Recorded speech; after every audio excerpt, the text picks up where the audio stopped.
We are live with Dr. William, and as promised, we are going to be getting into the hidden truth about Freemasonry. And I've been watching his other videos, absolutely mesmerizing speaker. That I've been watching his other videos, absolutely mesmerizing speaker. The details, I've learned so much from watching him, and I would urge people to support his important work. All of his links are in the description box below this video. So firstly, huge thank you for coming on, my friend. Well, it's a pleasure to be here. I've watched some of your content too, and it's really awesome. Oh, cheers. What we like to do is just go slowly over the chronology of your life and set the table for this a bit. Would it be okay if we could just go back first and talk about what it was like for you when you were growing up? Well, sure. I was raised in a small Midwestern town as a devout Catholic, and wanted to be a priest from a very young age. I was probably what most of my contemporaries would think of as a very disgustingly holy little boy, the type. And anyhow, when I got to college, uh, minor seminary, which is back then how they would do it. A priest professor, he had a doctoral degree from the Vatican. He took me aside in a theology class. I believe it was when I was a sophomore in college. And he told me that if I wanted to be Christ like, and of course, in Catholic theology, they teach that, sacerdotus est alter Christus, the priest is another Christ. And so he said, if you want to be Christ like, you need to do what Jesus did. And that sounded reasonable. And he told me that Jesus studied the occult. He told me that he went to India. I mean, Jesus went to India and studied with the gurus and all that. And he went to Tibet and the lamas, and he went to Egypt and studied with the magi and all of this stuff. And that's how he was able to do the miracles that we see him doing in the Gospels. And I mean, you've got to realize this would be like 1969. So this is back in the day when the priest's word was like God talking to you. I mean, there was no even thought that you would disagree with this man. And so I figured, well, okay, So plus the guy had all of these advanced degrees, and so I went and to the best I could. I mean, this is obviously decades before the internet, but I found books on the occult and parapsychology and all this stuff, and some things earlier in my life had kind of primed the pump for that. But in the interest of some level of brevity, basically I found this book by a English witch named Sibyl Leek called Diary of a Witch. And anyhow, she presented an entirely different view of witchcraft than what typically you see back then, with the possible exception of the TV show Bewitched, which of course had this cute witch, but mostly witches were like ugly and all of that. And she said, no, we're just a nature religion. And we worship the god and the goddess, and we gather herbs and pray under the moonlight, and we're perfectly harmless. And I kept expanding my research. I discovered that many people were saying that in the witch community that Jesus was a witch, that his 12 apostles made a covenant of 13, and the whole bit. And I, because I was deceived, I didn't know the Bible, because back then most Catholics never touched the Bible. We heard the Gospels read, in Sunday Mass, but other than that, so I had nothing to combat all this misinformation with. And I ended up writing to the king of the witches over in London, who was named Alex Sanders.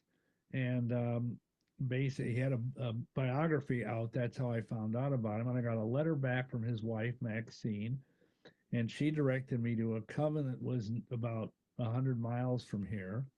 And so I went and I got initiated.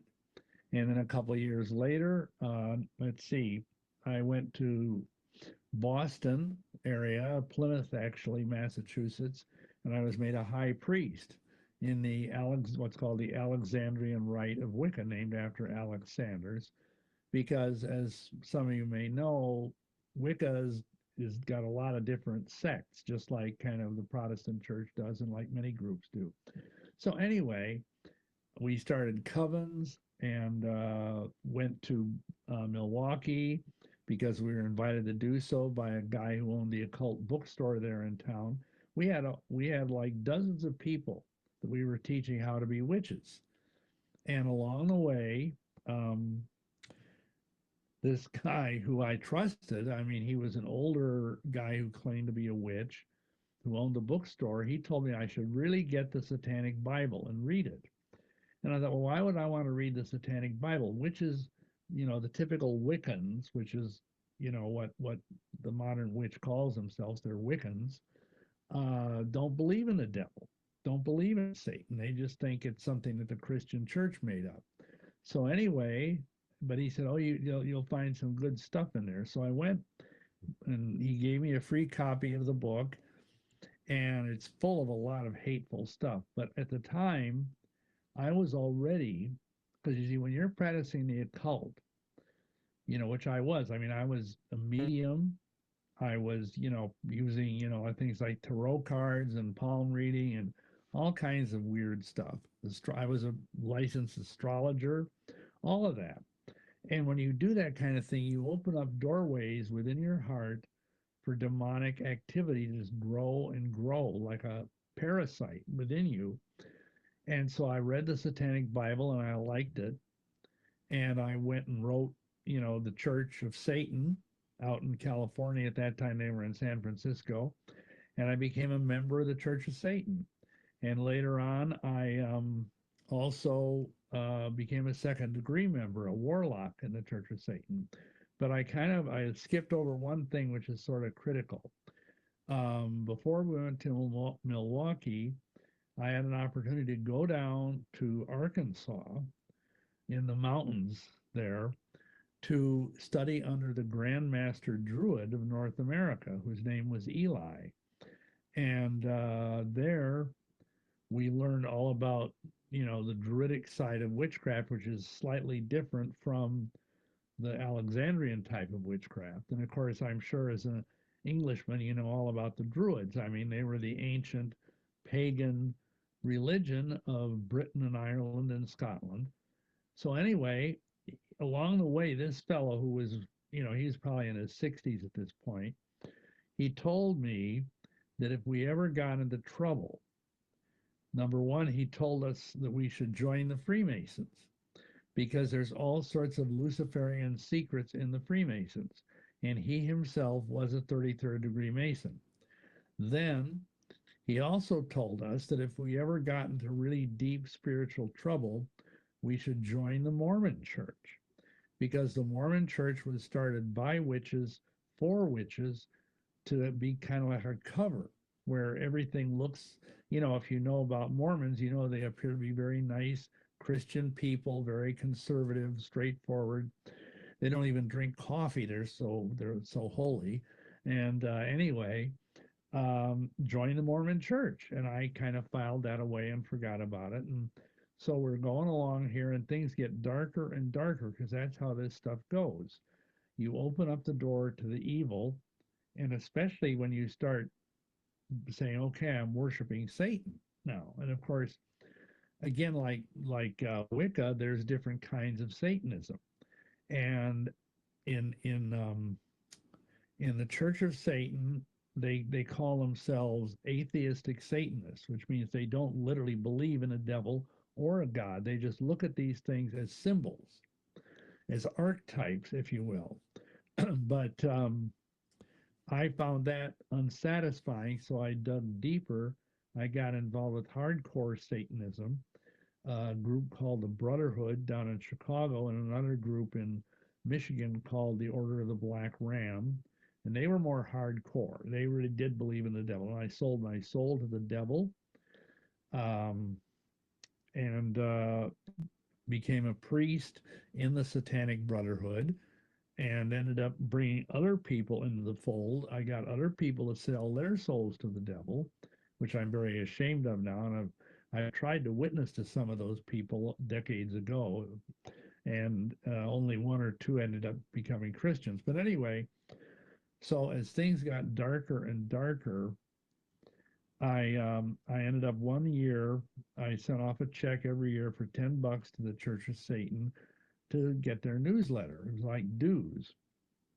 And when the check came back from the bank, some lady from the bank had written on the check, "I'll be praying for you in Jesus' name." Mhm. And of course, I just scoffed at it. I thought this is the stupidest thing imaginable because by this time I thought Jesus was the son of Satan. And so, it was just crazy. And I just threw the check in my file and forgot about it. But within just a couple of days, it's like something terrible happened in my life. I lost all my magic powers. I lost my job. My whole life just came unraveled like an old sock. And I didn't know what was going on because I was trying to do everything the devil told me to do. And he promised me, because, when you sell your soul to the devil, you get 7 years. And in those 7 years, you get all of, the power, the women, wine, song, drugs, whatever you want, wealth beyond your imaginable dreams.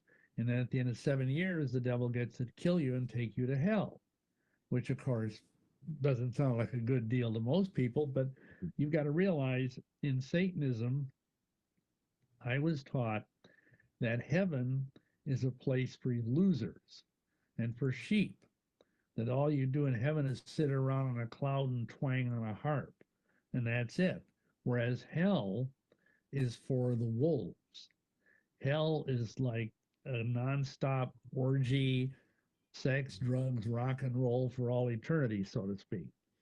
So I didn't think that was a big deal that I was going to go to hell.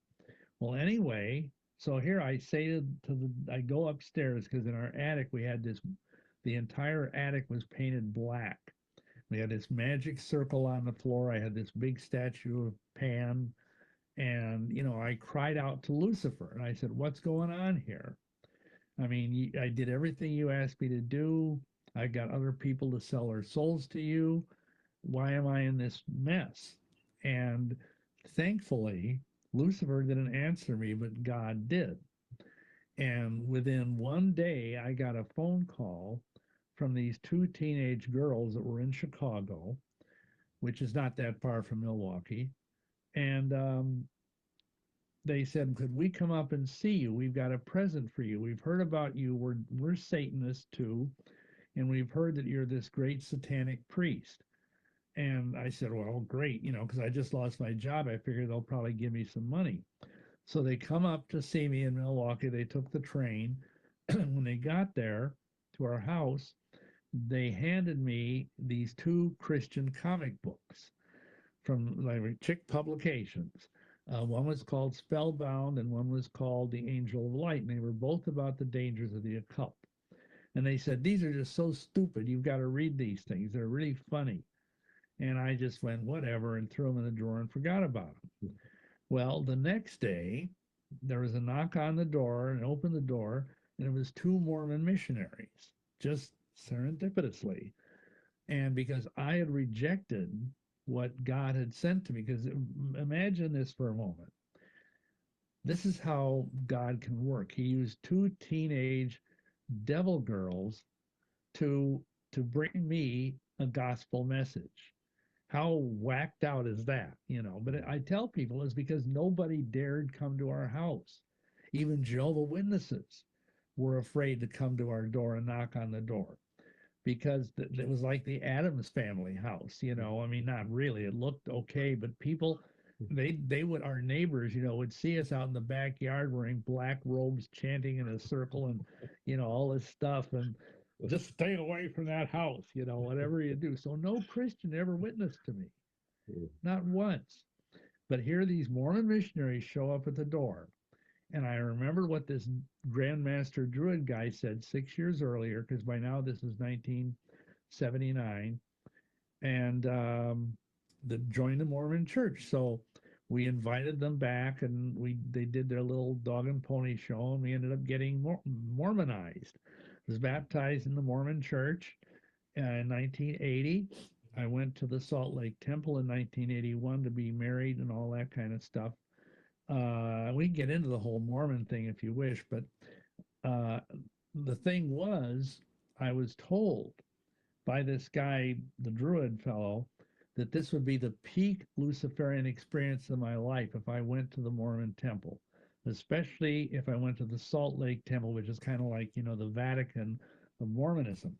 And sure enough, there were all kinds of things where if you had a background in the occult, you would see, like, for example, anybody can do this because most people cannot get into the Mormon temple, even most Mormons can't. But if you go to Salt Lake and you look at that temple, it's got all these satanic and Masonic symbols all over it. Literally. I mean, we did this one DVD that's called Mormonism's Temple of Doom. And you can get that off our website, and soon we're going to have it on Vimeo because I understand it's really expensive to have DVDs shipped across the pond. But, God willing, we'll have it up on Vimeo within a week or two on our channel. But in any event, in this video, I actually went to Salt Lake as a Christian and took pictures of like every window in the Salt Lake Temple has an inverted pentagram, like is the cornerstone. And they have like sun, moon, and stars. They have like all-seeing eyes. They have Masonic handshakes. These are all engraven into the granite of the temple. And nowhere is there a cross. There is not one Christian symbol anywhere on the temple. And when we went into the temple, there was all sorts of weird Masonic stuff that I recognized because of my background. But most Mormons wouldn't. They just think, oh, well, this is a little strange. Because let me say this. If you go to a typical Mormon Sunday meeting in what they call a ward, that's like their local congregation is called a ward, it's kind of like being in a Protestant church, except it's more boring. I mean, Mormon meetings are kind of about as interesting as watching paint dry, but people put up with it. But if you go to the temple, it is so radically different because you get these weird robes to wear. You put on this weird green Masonic apron. You wear these funny hats if you're a guy, and if you're a woman, you wear this really ugly kind of bridal veil thing. And again, all of this used to be secret. But now, because of the efforts of people like me and Ed Decker and Chuck Sackett and other people that are former Mormons, you can probably go on YouTube and see, what all this stuff looks like. So anyway, we went to the temple, and this is where the plot really thickens, because we had been told to give certain key words when we were brought into the Salt Lake Temple, that would open doors for us. And as it happened, they had a computer system installed just a few weeks earlier. We said these words into the computer as part of our registration, and the whole system went down. Their whole system crashed for whatever reason. And so they took us aside, and we went through the dog and pony show you go through. It takes hours. And then he arranged for us to go and meet the president of the temple, who's kind of a big deal. And he, in turn, arranged for us to meet with one of the 12 apostles, who's, at that time, it was Elder James Faust. Believe it or not, his name was Faust, which, has an association with black magic. But anyhow, so we sat there and we told this man, because again, this guy was like in the top 15 people in the whole world for Mormonism. And we said that we had dreams and visions where we were in the Salt Lake Temple celestial room, even though we didn't know what it looked like. And we saw all these people in white robes around this altar. And on the altar, which is like kind of like the altar you'd see in a Masonic temple, except it's white satin upholstered, very beautiful stuff, was laying a nude girl. Obviously not a mature woman, but somewhere probably a pubescent teenager. And they were all, chanting and stuff, and it was implied they were going to have sex with her. And they were crying out to Lucifer and calling him marvelous Lucifer.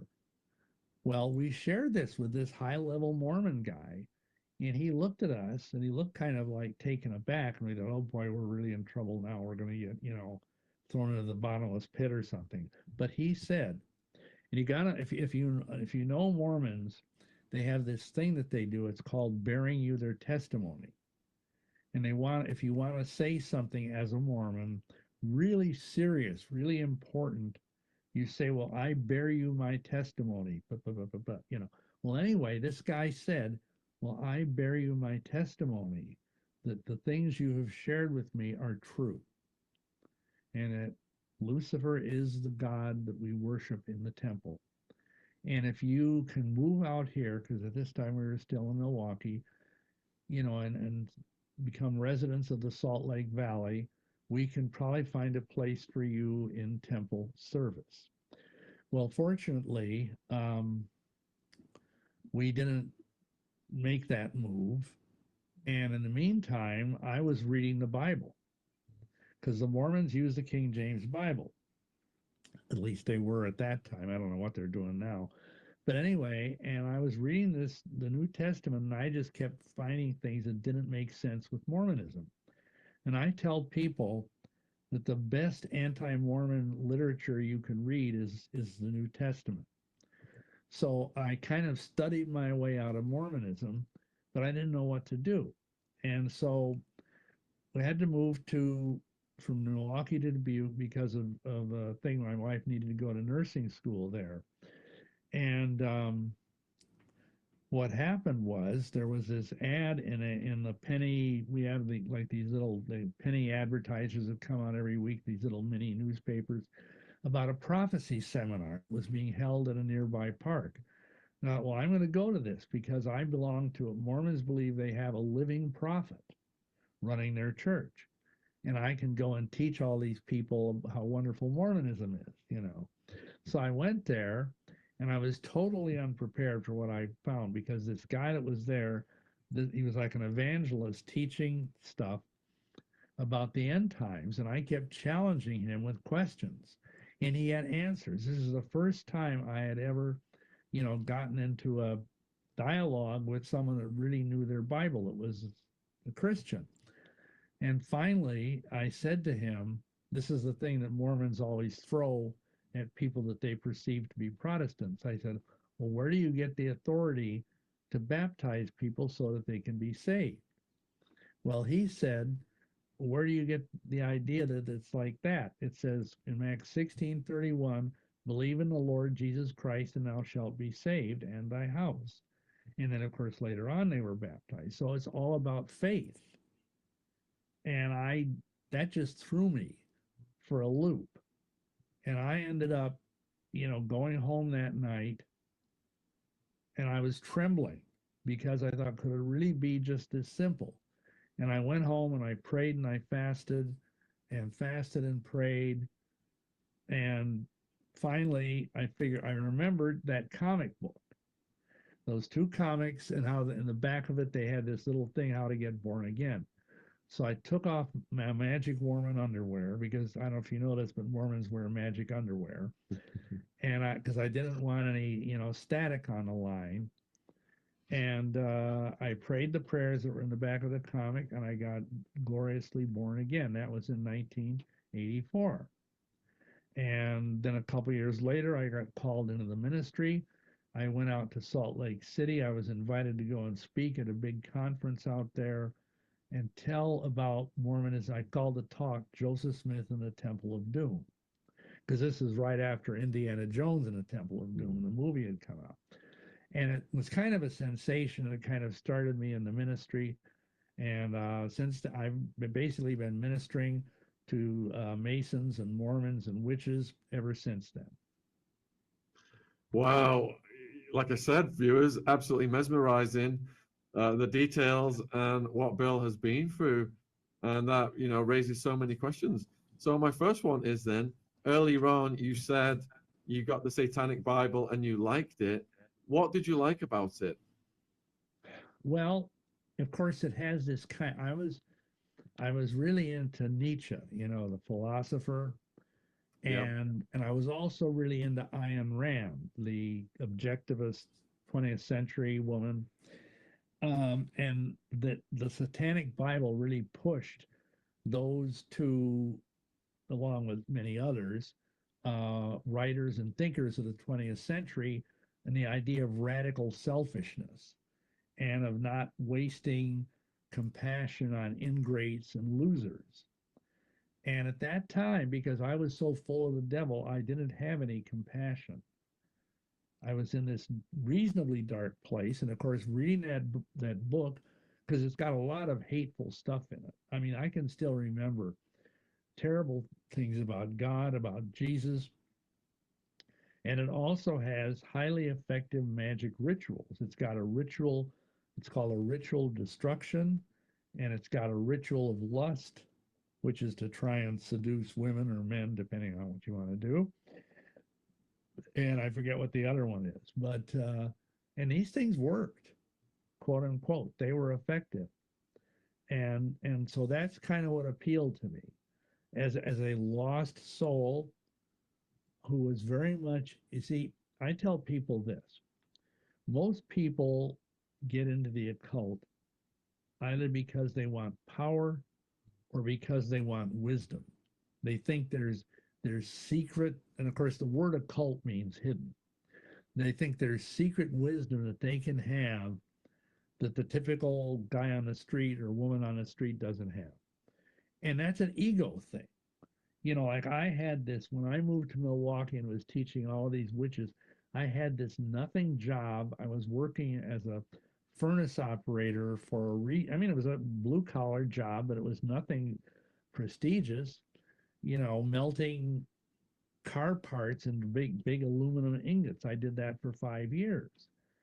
And but I could sit there and do this, and at the same time, here I am being this, you know, what do you want to call it, worker in this foundry, but secretly I'm this great high priest, and I have all these magical powers, and you know, it's a big ego thing, and that's what typically does it. And for me, I was more into the idea of wisdom because I've always been a book person who studies, I'm a voracious reader, always have been, and it just, you know, came naturally to me in my unsaved state because, you know, the Bible says that, you know, the unsaved person, they think the things that are in the Bible are foolishness. They can't perceive them. And it wasn't until I actually got born again and started reading the King James Bible that I got out of it. So how many years were you in it for? Well, let's see. I got involved in witchcraft in 1968, and I basically stayed with it in one form or another until I got born again in 1984. So that'd be like 16 years. And of course, I moved into deeper and darker things in that time. I didn't just stay in one place. I got into like this whirlpool of darkness that just started sucking me down. So could you describe some of the rituals you were involved in over the years? Well, I mean, a typical white witchcraft circle is, you know, the Alexandrian type witches are all naked. They would gather in a 9-foot circle on the dark of the moon and on the full moon and do magic. And by that I mean they would, if someone, you know, it's almost like, you know, if you go to like a Pentecostal Christian church, people might say, "Oh, I need healing," or they have some need. Well, in the course of being inside of this magic circle, the high priest and high priestess would have everybody do spells for what, like a healing spell or a love spell or a spell for prosperity, like, you know, to get a better job, things like that. So and then they'd end up with a ceremony of cakes and wine, which basically were like cookies and wine. Then and then in addition, there were the 8 major witch holidays, which like we just had Lammas or Lunasa, which is August 1st, a few days ago. There's 8 of those, and those are more major feasts. so that's, and in terms of the darker stuff, I mean, when you have a satanic mass, and we also got into Aleister Crowley, we were also doing the Gnostic mass, and it always involves having a naked woman on the altar. And, we did unspeakable things, like we'd take communion hosts and stick them in the woman's vagina and then eat them. And, we blasphemed Jesus. We'd make fun and mock and, things I'm just terribly ashamed of now, but that's where I was at, in that deep dark hole. Um, and again, that you would have these rituals, and there would be intention, like, and I'm talking about the satanic or Crowley type stuff, um, because I was also a member of the OTO, which is a Crowleyish / Masonic group. And you'd have intention, like if you were doing a Gnostic mass for someone to fall in love with you, or doing a Gnostic mass for someone to get a job, that kind of thing. Pretty bad So stuff. when it comes to Masonic rituals versus the earlier rituals, then was there overlap? Oh yeah, that's the funny thing, because the guy that basically started the modern Wiccan revival was a British retired civil servant named Gerald Gardner, who lived in the New Forest region of England. And he claimed that he had come in contact with this traditional witch coven in the forest there, and they initiated him. And he was also a Freemason, like a lot of people in Britain that are either in the military or the civil service. They are also into Freemasonry because it helps them get along in their job. And he incorporated a lot of Masonic stuff into the rituals that are part of the Gardnerian and the Alexandrian branches of Wicca. Um, so, for example, but here's the funny thing. If you were to go through the first degree of the Masonic order,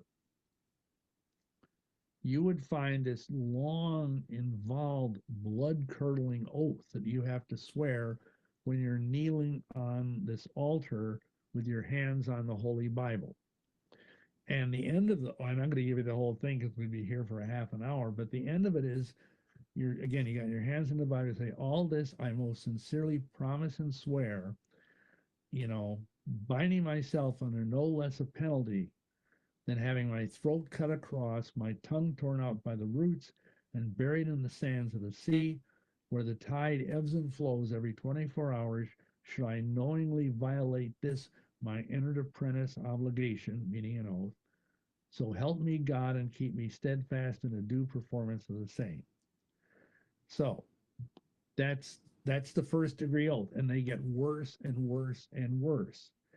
And things like having your bowels ripped open, things like having the top of your head smote off and your brain exposed to the burning sun. I mean, just wonderful stuff. And can you imagine if your pastor, because many pastors, both in America and in, I'm sure, the United Kingdom, are Freemasons, and your pastor going through this kind of mummery? I mean, aside from the fact that it's satanic, it's just frightening. And here's the irony. This is what I was getting at. If you were to have a first degree witch ceremony, well, first of all, you'd be tied up similarly to the way the Mason is tied up, except you're naked. You're blindfolded. You're kneeling at an altar. You don't see what you're looking at. And you swear, I think I can do this from memory. You swear that all this I most solemnly and sincerely promise and swear, advocating myself under no less a penalty than having my weapons turn against me, meaning your witch weapons, should I ever break this my solemn oath. Now that's kind of benign compared to saying I want my throat to be cut and my tongue ripped out by the roots, don't you think? But there's so many commonalities between the witchcraft rituals, the Masonry rituals, and surprisingly, the Mormon temple rituals. They all have many commonalities because they are all streams from the same satanic river. Which ties into this question from a viewer. Do you think that all Freemasonry is evil? And if so, why? Well, first of all, I'm not saying Masons are evil, but the institution of Freemasonry, because I think most Masons are probably good men, but the institution of Masonry is rooted in Baal worship.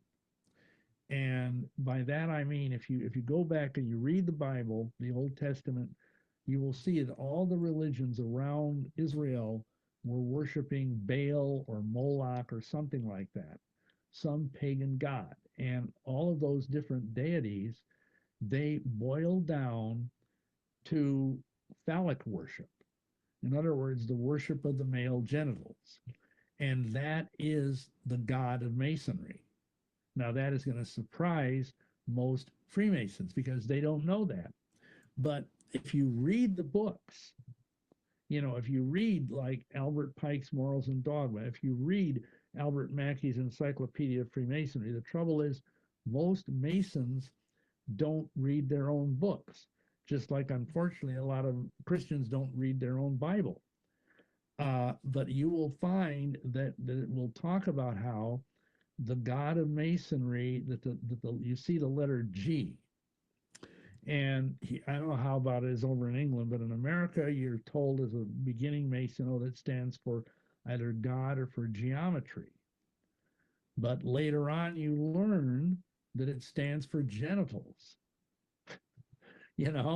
and that's why Masons wear an apron over their their midriff, and that hangs down, and they're actually told this is like the veil in the temple, in Solomon's temple, that kept the Holy of Holies sacred.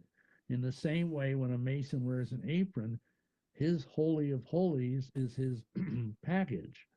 And if you want any further proof of that, just look at any headstone of a wealthy Mason in a cemetery. It's always going to be an obelisk, which is, a phallic symbol. And you look at here in America, our first president, George Washington, was when he was in the British Army before the Revolution, he was a Freemason. And so when they put up the Washington Monument, it's this huge, it's the world's largest phallic symbol. It's a giant obelisk. And, we did a whole teaching, Ed Decker and I, like 35, 40 years ago, about how the whole of Washington, D.C. is like this giant Masonic talisman. That's probably off topic, but that's the main problem, is that Masonry refuses to acknowledge Jesus Christ. Masonry says that all religions are equally good, that you can be a Buddhist or a Muslim or a Hindu or a Christian or a Jew, and they're all wonderful. And that's not what the Bible says. The Bible says, Jesus says, I am the way, the truth, and the life. No man comes unto the Father except through me. And here's the problem. If you were a Christian and you joined a lodge, you would not be allowed within the lodge to talk about Jesus, to witness Jesus. You couldn't glorify his name in any way, shape, or form. And there's one degree in York Rite Masonry, and I don't know if you have that in Britain or not. You'd think you would, because it's named after a city in England. But in one degree, called Knights Templar, they talk about Jesus. But otherwise, it's all this perennialism and all religions are one and blah, blah, blah, which is a total lie. And here's the problem. When you kneel at that altar and swear that oath, there's a rope around your neck, a blue velvet rope that's held by a lodge officer. And at the end of the oath, you kiss the Bible, they take off your blindfold, and the worshipful master who's standing right there tells the officer, the senior warden, okay, remove the cable tow from about our brother's neck, because he is now bound by a much stronger tie to our fraternity.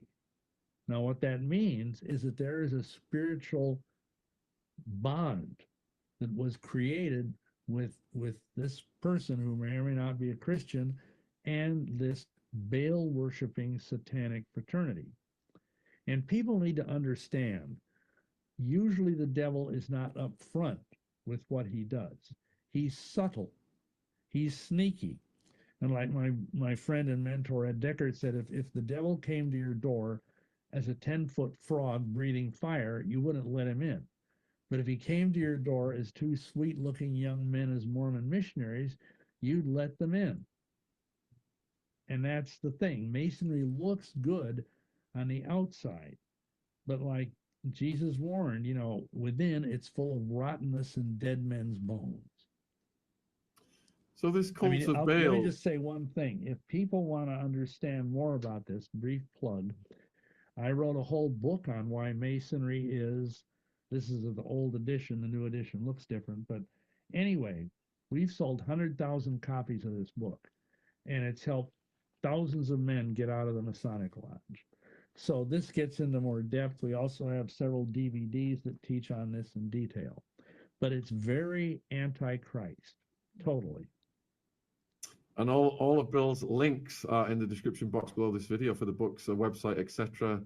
So please support his important work. So Bill, this cult of Baal, it just keeps coming up.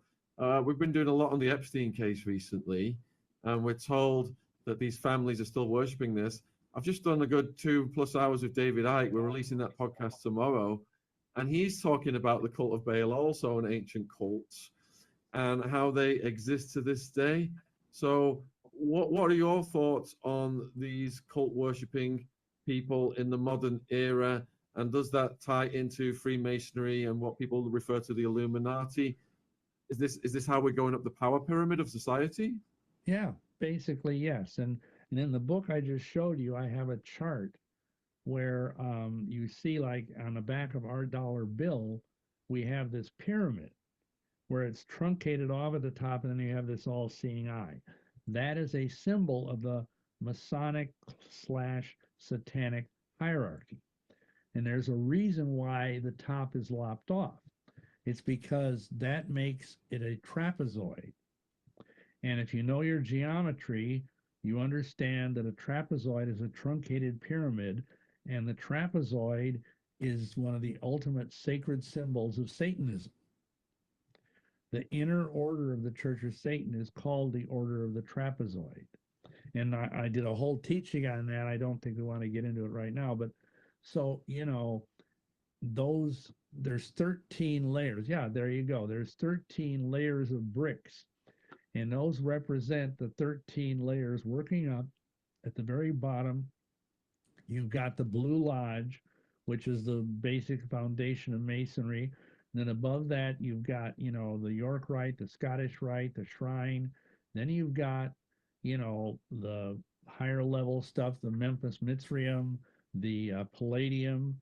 Then you've got the Illuminati. And then at the very top 2 or 3, you've got the 9 unknown men. And above them, at the very top rank, you've got what is called the 7. And when I was in all of this, I was told that the 7 are 7 fallen archangels that sit at the throne of Lucifer. And then, of course, the top thing, the all-seeing eye, is the symbol of Lucifer. And, of course, the words there in Latin, Annuit Chaptus Novus Ordo Seclorum, means this year begins the new world order.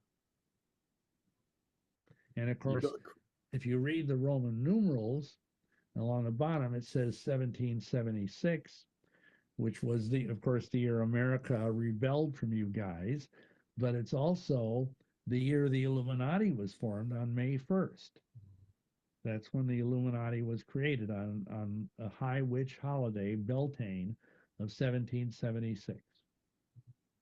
You've got a question from Shane, and thank you, Shane, for setting this interview up. As a former high-ranking Freemason, is there truth to claims that Freemasonry has hidden ties to the Satanic Church, and are those beliefs hidden? I would say very much so, yes, because at the higher levels of Freemasonry, you have what has come to be called satanic ritual abuse going on. We, as our ministry, have prayed for literally hundreds of people who, when they were little children, were sexually molested in Masonic temples. Now, this is not obviously part of their public persona, but it is going on. And again, it's all part of the same thing, like you mentioned, the Epstein thing, and all of these people that are into underage sex, whether it's with just pubescent girls or pubescent boys or even little children, it's based on the same idea of hardcore Satanism and hardcore Freemasonry, that when you rape a little child, you vampirize that child's youth, and you can steal that and somehow live longer. It's like you're being a sexual vampire. And if you do this enough, the belief, which of course is nonsense, but this is what they believe, you can live for centuries. And so it all kind of hangs together. At the time, the Masons and the Mormons and the Vatican, as you go up that pyramid, they all end up in the same satanic place, messing with little children, messing with deflowering virgin girls, murdering people, cannibalizing children. All of this stuff is going on within Freemasonry, within Mormonism, and within the Vatican. And I know there are other people that have testified to this, from various different perspectives, but I believe it's true. You're getting asked about modern celebrities and Disney, for example, their role in propagating this and pushing the satanic symbolism. Yeah, well, Disney has never been a friend of the family. I mean, even back when I was a little child, I'm old enough. I remember when they started up Disneyland, and even in those days, Walt Disney was being financed by the black nobility and by the Illuminati to start warping the minds of little children. Because originally, things like, Hans Christian Andersen, Grimm's fairy tales, the things that, the 19th century children were brought up on, were rooted in Christianity. And when Uncle Walt started making movies out of these fairy tales, notably, Snow White, Pinocchio, all of these things, he subtly twisted them, pulled the Christian elements out of them, and especially the movie Pinocchio is like a total. It's like basically the Disney Studios, and mind you, Pinocchio's like 70 years old. I mean, I think it came out in the early 50s, and it's like a hidden thing of what the dark people are doing, because it's about the corruption of this child, of this, he's a puppet, but he gets in with these bad kids, and they go to this island.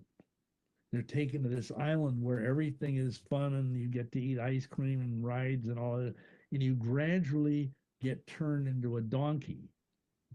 And of course, in the Bible, the donkey is a symbol of our sin nature. And it's very much like what actually happened at Disneyland, because we ministered to people, the parents whose little children were taken when they were at Disneyland, and this was in the 60s, and they were taken to Catalina Island, which is an island off the coast of California, and horrible things were done to them there. And they were basically turned into sexual zombies. And then they'd get the poor child back, and the child was like suffering from, today we'd call it PTSD, and all kinds of horrible things. So Disney, and of course, especially in the last 10, 15 years, Disney has been overtly anti-Bible in a more open way, pro, homosexual, pro, all of this different stuff that's totally anti-Christian, promoting from the very beginning. Disney and the studio have been promoting the occult. So I tell people, if you think Disney is a family-friendly brand, think again, because Disney was financed by some of the darkest, richest people in Europe to basically corrupt the foundation of Christian children in America. Are there any modern celebrities that stand out that are propagating this symbolism? For example, Beyonce, Katy Perry. Oh yeah, I mean that's kind of to the point of being a cliche that all these different pop stars, rock stars, whatever, like Ozzy Osbourne, who just passed away last week. I mean, um, they all, one way or another. I mean, he was pretty overtly into like devil worship, but many of them have said, "Yeah, I sold my soul to the devil for fame and fortune." Um, so I don't know. I mean, I would say that probably the vast majority of movie stars, and I mean, people like I don't know if you know Jay Dyer, but he's an author and researcher. He's a brilliant guy, and he wrote this book called, I think he's got 3 volumes, called Esoteric Hollywood, which goes into all of the stuff that was going on, really all the way back to the beginning of the days of Hollywood, with underage sex, with pedophilia, all kinds of things, even back in the days of Charlie Chaplin, who was running around with underage girls all the time. Yeah, Jay Dyer's been a friend of the channel for 5 or 6 years now. He's a great researcher.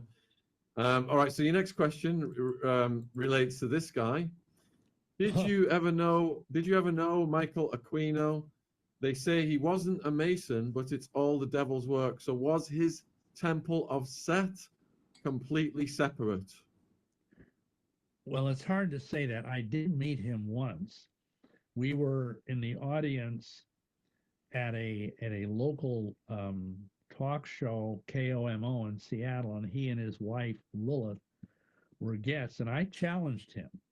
I stood up and I said, you're saying that what you're doing, this Temple of Set thing, is all very benign.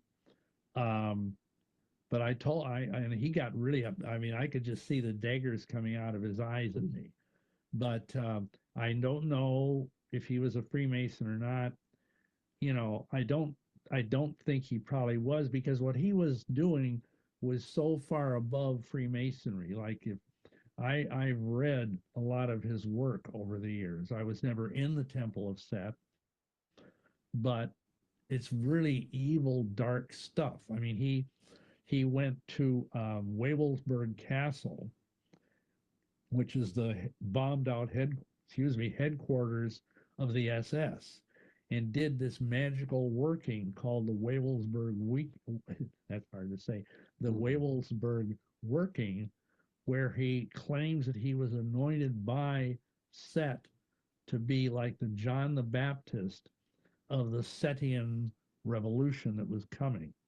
And Set, if you don't know, is just kind of the Egyptian version of Satan. And he's like this dog-headed god. He's a jackal, and Crowley was really into Set, Aleister Crowley. So I don't think there was any formal connection between the Temple of Set and Freemasonry, but this man was accused of sexually abusing children when he was at the Presidio, because he was a colonel in the Armed Forces of America, and he was part of the Operation Mind War, which was a psychological warfare thing that the Pentagon was trying to work on. And he was stationed at the Presidio, and while he was there, multiple parents accused him of sexually molesting their children. Now, they never got it to stick, but because usually these people cover up their tracks really well. But I have no doubt that the guy was involved in this very, very dark stuff involving children. Question from Alan. At what Masonic degree do the satanic rituals start? Well, in a sense, first degree, the very first degree. We have a DVD out called Freemasonry Fatal in the First Degree. and it's not like there's anything obvious, because again, you need to have the eyes to see. But even with the very first thing you do in a Masonic lodge, you're denying Christ, and that's satanic.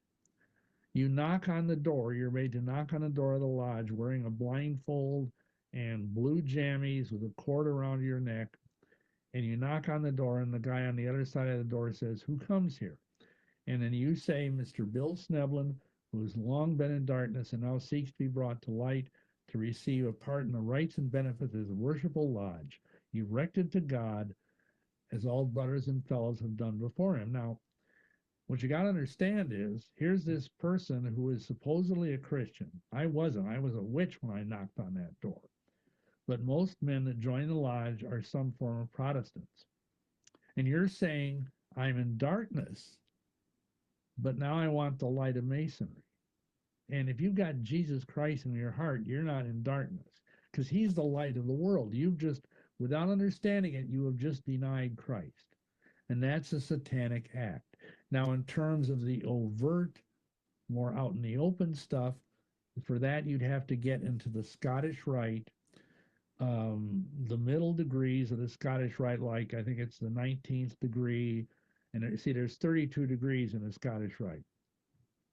And they get increasingly creepier and creepier. But in I think it's the 19th degree, they actually conjure up the devil. And he is shown in the degree to be more powerful than the Christian priest. I actually sat and watched this because I was a 32nd degree Scottish Rite Mason. And it's terrifying if you understand it. But see, most men that go through this stuff, oh, they just think it's fun. They just think it's, some fun thing to do, and then they can go and play pinochle with their friends. How long did it take you to go from first degree to the 33rd? Well, basically, I started in 1975, and it took me 3 or 4 years to get to Master Mason. But then, in America, I don't know how it is in Britain, but in America, basically, once you're a Master Mason, that's 3rd degree, you can shoot through either the Scottish Rite, 29 degrees, or the York Rite, 10 degrees, in a matter of a few months. Because that's how it's set up. You pay your money, it's always about money. And then you, like in the Scottish Rite, you go and they have this big fancy theater, and you watch these mystery plays that talk about Jacques de Molay and the Knights Templar and all this weird stuff. And in the York Rite, it's more intimate. You just have these little plays that you're a part of. But again, there's all sorts of creepy things along the way. Like, they talk about in movies nowadays, they talk about Easter eggs. There's like satanic Easter eggs all through these various Masonic rituals. And if you don't understand it, because again, like Hosea 4 verse 6 says, "My people are destroyed for lack of knowledge." And if you walk into this thing like a babe in the woods, and you don't have the experience that I have as a witch to understand all this occult symbolism, and it's like you're walking into a minefield, a spiritual minefield. And if you step on something, it's going to, spiritually speaking, of course, blow up in your face. We've had so many men who became Masons, and then their families started going crazy, their children started going crazy, their wives started, because it's a contagion. And if once you kneel at that altar and swear that oath to Baal, even though you don't understand that's what you're doing, at that point, you open up your life to satanic darkness.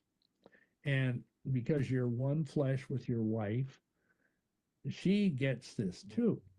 And your children, who are, of course, under you spiritually, they get it. And it's like all of a sudden, all of this spiritual toxicity is pouring down into you, your wife, and your children. And we've had to pray for literally thousands of people over the years, over the decades, people who had gotten into Masonry and had horrible things just rip their family to shreds. So it's not just about the men, It's about the whole families and the impact. So what is the requirement then to get to 33? Well, as I kind of explained to your producer, I wasn't in the 33rd degree in American Masonry. I was in the 33rd degree of the Rite of Memphis Mithraeum. But in America, to be a 33rd degree Mason is an honorary thing that is only given to very powerful, wealthy, or famous people. Like a lot of famous Hollywood celebrities are 33rd degree Masons, like Roy Rogers, like Burl Ives, the famous folk singer. Harry Truman, who was a U.S. president, was a 33rd. I think 14 or 15 of our U.S. presidents were 33rd degree Masons, but it's something you have to really be something special, or else, and here's the kicker, you have to know the right words to say. And see, because I was a medium and I had contact with fallen angelic beings, I knew what to say because these evil beings were speaking the things I needed to say into my ear. And so I kind of had a leg up, if you will. I had an advantage because I was kind of plugged into all these fiendish spiritual beings that knew what I needed to say.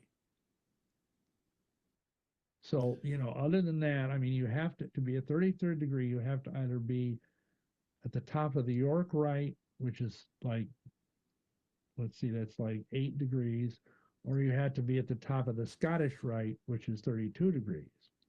And then from there, at some point, you might be considered to be a 33rd degree Mason if you're powerful enough, wealthy enough, famous enough.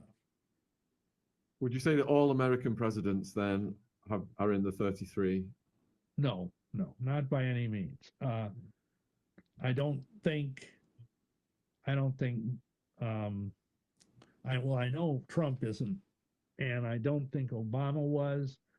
I'm not sure about the Bushes, either senior or junior.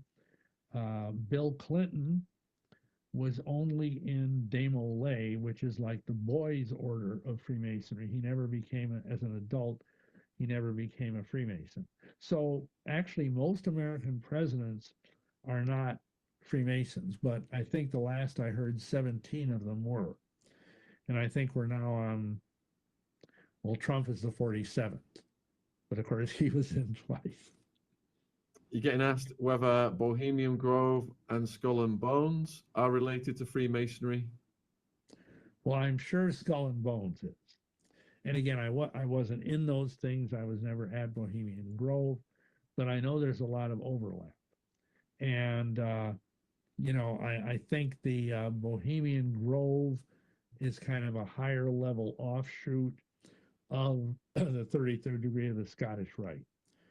But I've not done a deep study on it. My mind is so full of weirdness that I don't really want to put any more weirdness in it. But no, I know Skull and Bones is very much related to high level Masonry, and I would not be surprised if the Bohemian Grove was too. Are you aware of the Grand Orient Lodge in Paris, France? And Sure. have you got any thoughts on that? What are your thoughts on it? I was in that because I had a high level Grand Orient Mason fly over from France.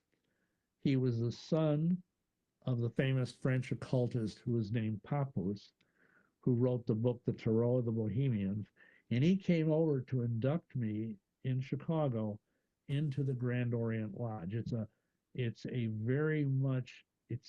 how shall I put it?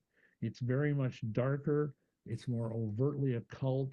It's very anti-clerical. By that I mean anti-clergy, because it emerged out of the French Revolution.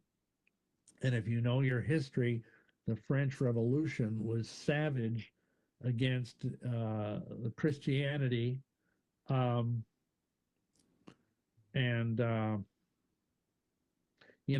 it's a very dark form of Masonry that it was very much taken over. Okay, let me back up one step. When Adam Weishaupt started the Illuminati in 1776. That was right before the French Revolution. And he moved his agents into the Bavarian lodges and into the French lodges and kind of co-opted them, took them over. And the result of that was the Grand Orient Lodge. So it's like thoroughly whatever infected, for lack of a better word, with Illuminism, which is satanic. So the Grand Orient is a very much more anti-Christian institution than what you would find in the Grand Lodge of Britain or in the American Grand Lodge. Don't even know if I can pronounce this question.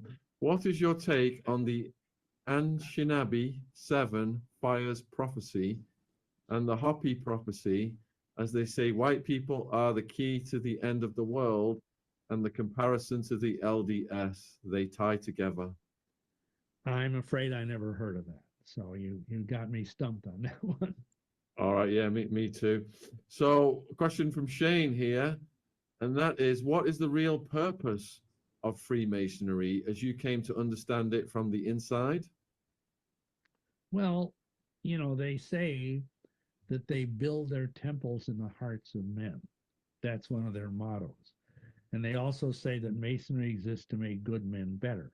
That's their ostensible thing. But underneath the surface, they are basically working to corrupt the men that come into their organization. And again, the average Mason doesn't understand this. It's the higher up people. And, but like I try to explain to folks, just because it looks good doesn't mean it is good. I mean, if somebody gives you a glass of cyanide and tells you it's water, if you drink it, you're dead. And in the same way, Masonry is spiritual cyanide. And I think when Masonry was put together, it was designed, and I go into this in great length in the book, but it came out of the Stonemasons Guild in about 900 years ago. It made its way through and became co-opted with Rosicrucianism and the occult and all this stuff. So today it basically exists as a way of drawing men into what looks like a good thing, a charitable organization, because Masonry does all these different charitable things, but it corrupts them. And it's like a death watch beetle that's within the heart and soul of the men that join it. And I know so many men we have had to pray for over the years who got into Masonry and they found themselves drawn to pedophilia, drawn to, sodomy, to all manner of perversion. And it's not good. You got several people asking if you've got any personal stories of supernatural encounters or demons, etc. Well, where do I start? I mean, when I was pick a good one. Pick a good one. Well, like, I mean, BC or AD. I mean, since I got saved, we've had all sorts of altercation. I mean, we had this. Okay, I'll tell you. This is after I was saved. We were in deliverance ministry, and we were meeting with this woman who had been made a bride of Satan. This was back in Seattle, probably in around 1991. And we were using this church that was like a storefront church in a large office complex. And she was protected by what's called a basilisk, which is this huge, powerful demon. And as we were praying with her and having her renounce Satanism and all this stuff, this demon was on the outside of the building, shaking the building. It was like, literally picking up the building and shaking it, but it couldn't come in because we had prayed over the building and asked the Lord to put angels all around the building. But literally dust was coming down from the ceiling. These, these ceiling tiles they have like were coming down on us. It was terrifying, thunder and lightning outside, but the woman got set free. And this thing that was outside, this giant basilisk thing, just was howling with rage, and it finally had to leave because when she renounced Satan and professed her faith in Christ, he had no way to get at her anymore. But that would be probably one of the more spectacular things. Now that was after, obviously, I was a born again Christian and I was ministering. But I mean, we had lots of times as witches where we would do rituals and have horrible demonic things come up. You know, people getting devoured by a demon. I mean, it happens. These things are very real and they're very dangerous. And it's like you're playing with fire if you get into the occult, and especially if you get into Satanism and black magic. And the funny thing was, at one point, we were paid, me and this very high level Satanist guy who was my mentor, we were paid, I think it was $500 to put curses on this guy's ex-wife so he could get custody of their children without having to go through divorce and alimony and all of that. Well, anyway, we kept cursing this woman and none of it worked. And finally it got to the point we were doing rituals of destruction right out of the Satanic Bible. We were doing voodoo curses. We were doing Grand Avoutrement curses, all. And finally the demons would start coming back and they would beat us up. They would attack me and this other guy that was with me, and they would beat the living daylights out of us. And finally we said, what's going on? And they said, why do you keep sending us after this woman? She is surrounded by these mighty angels and they beat the tar out of us. And we went back to the guy that paid us the money and we said, what's going on with your wife? Why does she have these powerful beings around? And he said, well, she's a Christian. And we go, you know, like at that time I should have realized I was playing for the wrong team. But because of my ego, I didn't. So those would be a couple of examples, both before Christ and after Christ. Bill, what was personally the scariest experience you had? You cut out for a second. What kind of experience? What was the scariest experience you've ever had in your life? Wow. Well, I would say this is again after being born again. My folks were out visiting, my father and stepmother. We were in Seattle in full-time ministry, and we wanted to take them up to Mount Rainier National Park, big, beautiful mountain. And we were on this switchback road, and the devil was trying to kill us. I'd been poisoned. I have been shot at. I have had, you know, all manner of death threats over the years. And praise God, he's keeping me going. But in any event, in this case, we were going on these different switchback roads up the mountain. And we were going around this curve, and this semi was coming in the other way, and the guy was aiming for us.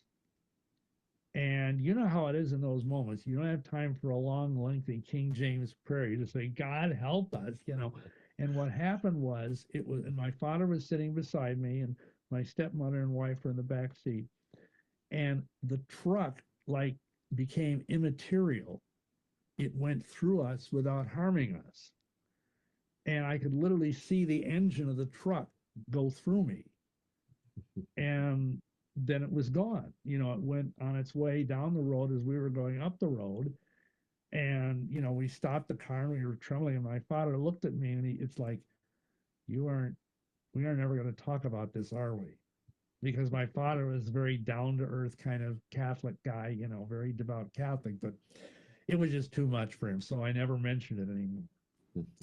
But that was probably one of the scariest things. We could have been, you know, there was like a cliff up here and a 1,000-foot drop to our left, and there was no place to go, but God saved us. Hallelujah. Crikey wants to know if you know anything about the Royal Order of Jesters. Yeah, I know a lot about it. We've ministered to women who are victims of the Order of Jesters. And it's like the highest level of the shrine. And the shrine is like, I don't know if you even have that in Britain, but in America, it's like at the pinnacle of the York and Scottish rites, you can be a Shriner. And it's all kind of done in a sort of an Arabic way. And, you know, like all the people wear Arab costumes and they have Arab music and all that. Well, anyhow, the order of the jesters is like this elite inner order, and we have a YouTube video about it on our YouTube channel. But it's terrible stuff because they have these parties where they will take women, wives or prostitutes, and do unspeakable things to them. The motto of the order of jesters is where mirth is king. And they have their symbol is this little fat golden naked baby with a crown on his head holding like a scepter with a swastika on the end of it. Doesn't that sound special though? And this one woman who came to us, she said that every I think it was every month on a certain date they would have a jester meeting, and then her husband would bring his buddies home from the meeting, and they would be playing cards, and they would drug her and tie her up naked to the bed, and then whoever won the hand of cards would get to go in and rape this guy's wife. And I mean, she literally was raped dozens of times. And she tried to go to the police, but the police chief was a Freemason, and he wouldn't do anything. And she went to the state police, and they were Freemasons. And so she ended up having to take her children and flee. This was in Texas, which is a very heavily Masonic state. And she had to flee the state because he was just ruining her life. I mean, she was gang raped like dozens of times. Absolutely horrific. Next question from the viewers. Masonic imagery is very prevalent with psychedelics, checkers, arches, etc., and they treat PTSD with it here in Canada. Any thoughts on pharmakia? Okay, I think the person is talking about treating PTSD victims with microdoses of psychedelic drugs. Yeah, if I'm understanding that. And yeah, that's a thing. But and I understand, yeah, there's things like the checkerboard, the floor of the Masonic temple is a black and white checkerboard, and the arches, the pillars, all of this stuff. And I mean, I've taken my share of LSD back in the 70s, and I don't recall anything particularly Masonic showing up when I was tripping on it, but anything is possible. But I really want to be careful with that kind of stuff because I know from my background and also from ministering to people in the last 30 some years that taking a psychedelic, whether it's, like LSD or mushrooms or peyote, it can open up doorways to the demonic. And it really is very dangerous, even if you're doing it with a psychotherapist. I mean, because frankly, a lot of psychotherapists are perverts. I mean, I say this as a former member of the counseling community. I mean, I was a licensed master social worker at one point, but I got rid of my license because it was just getting too weird. But so I don't think per se that there's Masonic stuff, but I think the use of psychedelics is very problematic. What you really need is Jesus, not mushrooms. Are the men leading the Jehovah's Witnesses involved in Freemasonry?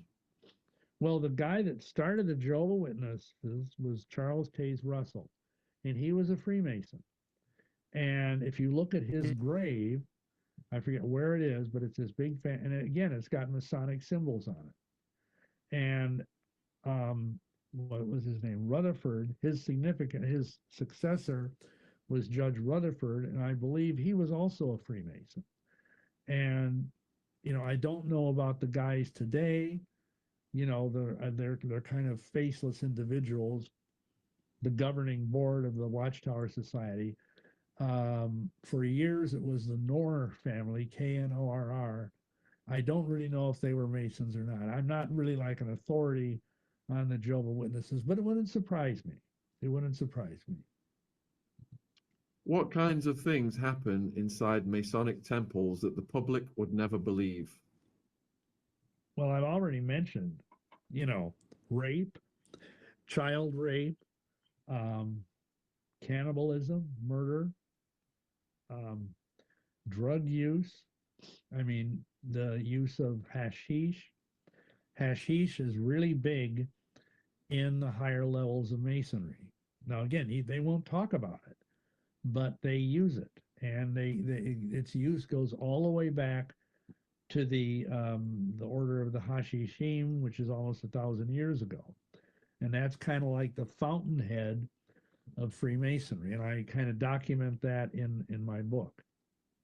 But yeah, just about any ungodly thing you can imagine.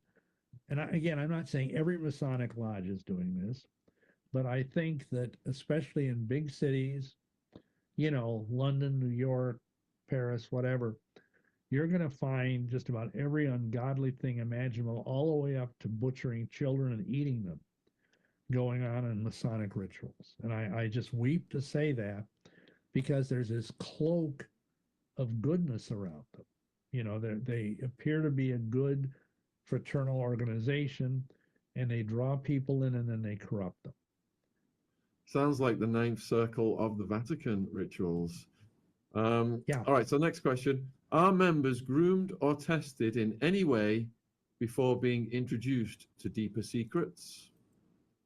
Yeah, I would say so. I can only speak to my own personal thing, but again, I was given words to say, keywords to say by evil spirits that were speaking them in my ear when I would go through initiation in the Masonic temple. And I remember, like, when I was going through my 3rd degree, I prayed this prayer that the evil spirits gave me to pray, because they say you have to pray for yourself before they start the ritual drama that's part of 3rd degree, the Aaronic legend. And I prayed this prayer, and it was given to me by the enemy, by the evil spirits. And it was so impressed, like the guy that came up, the master of the lodge, and the other people, and they said, "Oh, you're obviously going to go far in masonry." And it ended up me going all the way up to the shrine and into the darkest place of the shrine. Thankfully, I never got into the jesters, because that would have been horrible. But it's just all kinds of stuff. And I think there's ways that they do that. They test you. In my case, it was because I had these demonic helpers, but I'm sure there is a kind of adult grooming for the men that go through the lodge, and they'll see, okay, how much can this guy take? How weird can we get with this man? And if the guy stays long enough in the lodge, it's like there's this pervasive spiritual toxicity that just permeates the lodge, and it can, unless you're a very strong, virtuous Christian man, it's going to eat away at you and gradually erode your sense of morality until all of a sudden you're, raping somebody's wife or fooling around with little children or something. With Masonic police chiefs in place, how do we end this? That's a tough one. And I'm not saying all police chiefs are Masons, but I do know it's a huge thing. I've been told I had a friend who's since gone home to be with the Lord, Mick Oxley, who was a British subject. He was an RAF officer, and he knew Masonry very well. He was in the Masons. He happened to be a pilot that flew General Montgomery around North Africa. And he was telling me that basically, if you want to advance in whether it's Scotland Yard or just the regular police, you had to be a Freemason. And that's the way it was in Britain. This was, of course, back in the 70s and 80s, but it's probably the same way. And to a lesser extent, it's that way in America. And it's tough, because you never know. And but all you can do, if you're in a situation like this poor woman was that had these jester guys raping her, if you find out that you're dealing with a whole judiciary system that's rife with Freemasons, you may have to just skedaddle. And I hate to say that. You can pray against it. You can pray like we started praying back in 1990. We had this Masonry conference of all these Christian ministers that were working with Masons. We met in Washington, D.C. in 1990, and we prayed at that time, according to Ephesians 5:11, that the unfruitful works of darkness would be exposed. And since that time, because so many men and women were gathered there and we were all praying together before the throne, it's like Masonry's power has started to unravel. I mean, there are just a fraction of the Masons in America now than there were in 1990. Masonry's membership has dropped enormously, and it's typically all older guys. And I think its power is waning, partly because people like me and Ed Decker and Ron Carlson, who's now deceased, but there's people out there speaking out against the lodge, and more people are wising up. Which ties into this question. Do you not fear that leaking these secrets, they may come after you? Oh yeah, they've come after me plenty. And I pray every day. I ask the Lord's protection on me and my family. I do a lot of praying, and so far the Lord has kept me safe. Like I said earlier, I've been poisoned, I've been shot at, I've been run off the road. All kinds of death threats have come against me, but I'm here for as long as the Lord wants me to be here. And the thing is, by the time I wrote this book, and I wrote my biography, Lucifer Dethroned, I pretty much had told everything that needed to be told. And if they came around and killed me, it would make me look like a martyr, and it would prove that what I was saying was true. So in a way, by publicizing all of this, I kind of give myself a little layer of protection. But I am never cocky or overconfident. I immerse myself in prayer every day for at least an hour to an hour and a half and just beseech the Lord that he would keep me and my family and our ministry safe. Have you customized those prayers to fight against the Masonic rituals? Yes.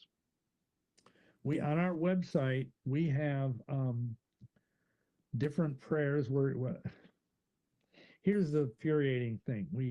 Our website was damaged and people cannot access the prayers. One of our ministry supporters said that if you go to the website, they're not there anymore. But if you type in, like in Google, Dr. William Schnoebelen prayers, they'll come up. But we have deliverance prayers. We have prayers for renouncing Masonry. We have in the book that I showed you on Masonry, we have, if you are a Freemason, we have instructions for how do you get out of it, how do you renounce it. We have a demit letter, which is something you need to send to your Grand Lodge to get out of the lodge, to break those spiritual ties, because those ties will try and pull you back in unless you sever those ties by sending the letter and by praying that the Lord would sever those ties with the sword of the Spirit, etc. You asked, why is Enoch so prevalent? You mean the idea, like the figure in the Bible, Enoch, or what? Yeah. Well, he's mentioned in the Scottish Rite rituals. He's kind of a weird figure, and of course, there's this pseudepigraphical work that's called the Book of Enoch, which is full of all kinds of bizarre, wonderful things that may or may not have anything to do with biblical truth. But because it says in Genesis that he was taken by God, and it's implied that he didn't die, he walked with God and was not, because God took him. And I think because of that, he's kind of one of those figures like Melchizedek and a few other mysterious figures in the Bible that really kind of are beguiling to people that are into the occult.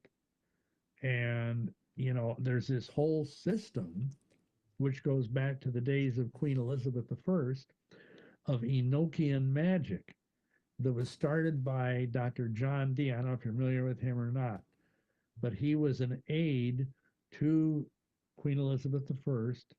He was also a secret agent for her. He would go to France and other countries, and interestingly enough, his code name was 007. Make of that what you will.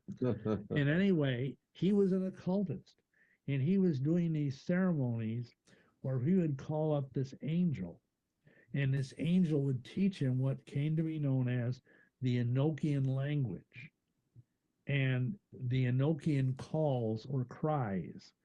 And these things have been around since, again, the reign of Queen Elizabeth I, and they made their way, these Enochian, they're called either cries or aethers, they made their way into the back of the Satanic Bible. So these Enochian keys are part of the Satanic Bible, and they're part of the broader ceremonial magical culture of Western occultism.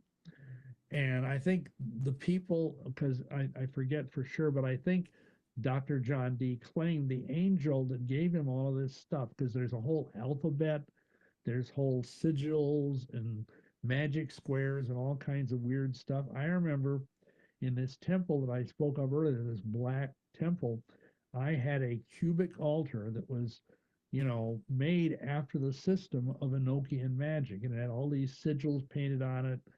And it was, like twice as tall as it was wide. And it's a big, huge thing all unto itself. I'm sure if you get on the internet, I mean, I don't advocate it because this stuff is dangerous. But I think that might be partly why there's this cross-pollination between the idea of Enoch and the idea of the Enochian magic system and even the Satanic Bible. So it all kind of comes together. Bill, you've been very generous with your time. We're at 90 minutes right now. You got 4,000 people watching at the peak across all platforms. You've got hundreds of unanswered questions. This is a testament to how fascinating and mesmerizing people find you. We would love to get you back on at some point. Is there anything you'd like to say to the viewers in conclusion? We've got all your links down there if you want to let them know what they can follow up with. Yes, well, certainly. I think, obviously we have our website that's full of many resources. I've got like 30 or some DVDs. We've got 6 or 7 books currently in print, all kinds of stuff. But I want to end by saying that, we've talked about a lot of dark things, but I want people to understand that Christ is greater than all of this. And that even though we look around and we see all of this evil, whether it's the Epstein files or whether it's, all these kids that are being trafficked and just terrible things, but we got to remember Christ is on the throne. He is King. He is Lord. And, he took me out of darkness and brought me into his kingdom. And even though I'd sold my soul to the devil, he set me free. And if you're watching this and you're either a Freemason or a Mormon or a witch or even a Satanist, Jesus loves you. And he died on the cross for your sins, and he rose from the dead to give you eternal life. And whatever you think you're getting out of the occult, as someone who was in the occult for 16 years, it's like ashes compared to what you get when you get Christ. So I would encourage people, and again, if I said this earlier, but if you're a Freemason, you need to renounce it spiritually. You need to get out of it and send a letter to the Grand Lodge of wherever you are. And again, we have some materials on that available on our website. And our website is withoneaccord.org, and Shaun has got all of the information down below. But we would appreciate your prayers, because again, we've got Mormons and Masons and witches and Satanists, and the Vatican are all mad at us. They're all cursing us. So, but God is greater. But we appreciate your prayers, and we would appreciate if you feel led to support the work of our ministry. So thank you. And thank you for giving me this opportunity. I'd love to come back again. Yeah, we appreciate you, Bill, and they're cursing you because you're over the target, and that resonates with us. So you take care, my friend. I'm going to let you go, and I'm going to close the show. Thank you, Bill. You bet. All right. Bless Cheers. All right, guys, what a phenomenal guest. Please support his work at the links. If you go over to his platform, send some love for this channel. We have got David Icke premiering 9 a.m. tomorrow. He's going to be doing over 2 hours from the Epstein cover-up to reptilian, shape-shifting, ancient cults, including Baal, overlaps with what Bill just told us. And before you go anywhere, I'm just going to play you the trailer, the David Icke trailer for what's coming tomorrow. So check this out, folks. There are no files and it's all shut. Thank you, goodbye, nothing to see here. But it weren't long before he was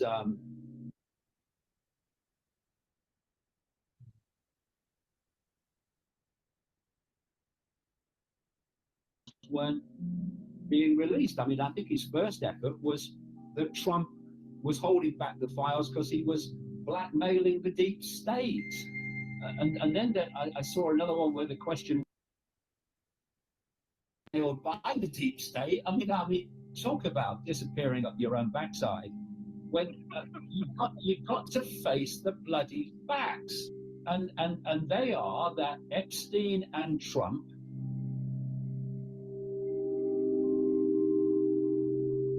Did anyone think that this cult wants open human minds? He wants closed human minds, and it's got people out there who are closing minds all over the place. You've got religions closing minds.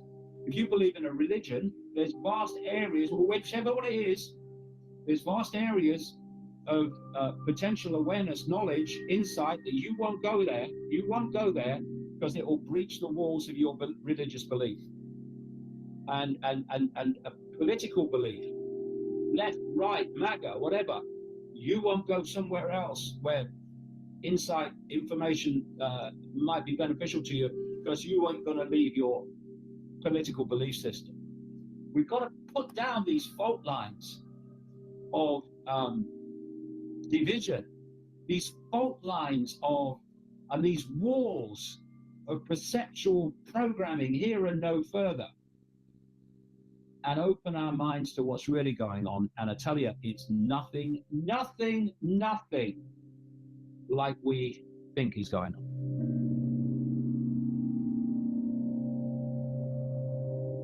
You're making offerings to the gods. What do the gods get out? And then big pennies start to drop. The whole banking system start to drop. When you realize that these entities in this astral dimension, which interpenetrates ours, are feeding off low vibrational human energy.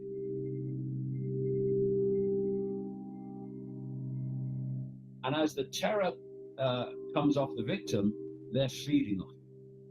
Perception is, I'm just a human. I'm just the labels of human. Or I'm subject to some judgmental God.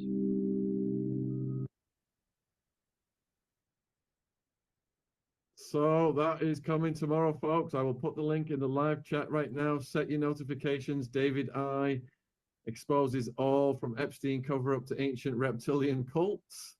And if you're watching on replay, link is in the description box. So please set your notifications. Thank you for tuning in. Thank you for all your questions. Sorry, the chat was just going bonkers. I couldn't keep up with it, but I tried to, cover as much ground as possible. Hope to see some of you in the chat tomorrow with David Icke. Thanks for tuning in.